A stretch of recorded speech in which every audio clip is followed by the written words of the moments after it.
আজকাল নিজের দিকে তাকালে বড্ড বেশি মায়া হয়, আফসোস হয় ভীষণ রকম। কি ছিলাম আর আজ কি হয়ে গিয়েছি। মাঝে মধ্যে মনে হয় আগেই বোধহয় ভালো ছিলাম।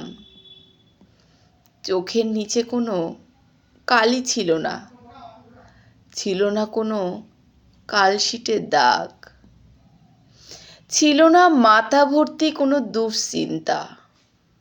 অথচ এই মানুষের ভিড়ে আজ আমি নিজেই নিজেকে চিনতে পারি না। আয়নার সামনে যখন দাঁড়াই বড্ড অচেনা লাগে নিজেকে, আবছা লাগে। নিজেকে নিজেই দেখে মাঝে মাঝে চমকে উঠি, এটা কি আদৌ আমি? তখনই একটা দীর্ঘশ্বাস পড়ে। নিজেকে আয়নায় ছুঁয়ে বলি, আমি তো এমন হতে চাইনি। তাহলে কেন এমন হলো? কেন আজ আমি নিজেকে নিজেই চিনতে পারি না?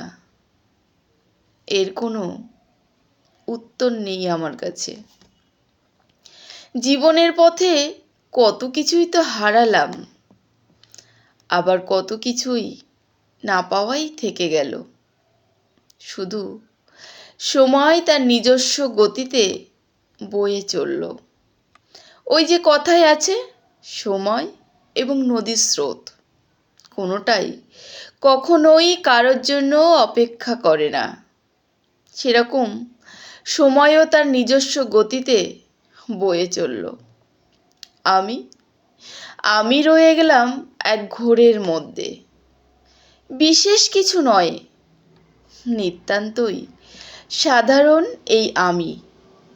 তবুও আজ বুঝতে শিখেছি, আমার প্রতিটি দাগ, প্রতিটি করা ভুল আর প্রতিটি অসম্পূর্ণতা, এসবই আমাকে আমি বানিয়ে তুলেছে। পরিপূর্ণতার সন্ধানে ছুটে আর কি হবে?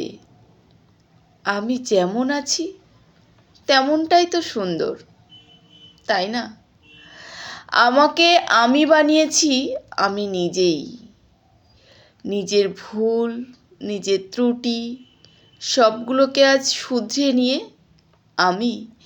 আমিতেই পরিপূর্ণ। I am whole, even in my imperfection.